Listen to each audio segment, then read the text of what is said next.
Usapang feedback muna tayo mga kabutingting. Yun, share ko lang sa inyo. Itong feedback niya, non-polarity. Ayan o.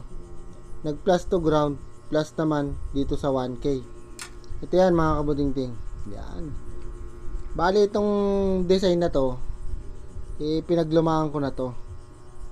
Kasi nasa 600 watts RMS lang siya. Pero okay man siya dati, talagang ginagamit ko to. Malakas siya. Pero dahil meron na mas malalakas ngayon, napaglumaan na siya. Yun, ito yung dalawang ano niya, capacitor. Ito yan. Yan. 220, 50 volts times 2. Ito yan. Yun. Ito ko lang sa inyo. Ito, mga kabutingting, may pangalan ko yan. Ayan. Yan. Para talagang siguradong gawa ko yan. Ayan. Yan. Bali ginawa ko to ay 2010. Ayan. 1000 watts yung nilagay ko, pero 600 watts sa RMS lang yan. Lagay lang yan. Yun, share ko lang. Ito na.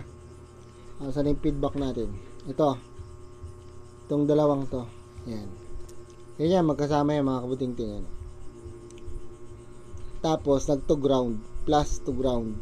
Tapos pumunta sa 1K. Yun. Nandito siya. Ayan.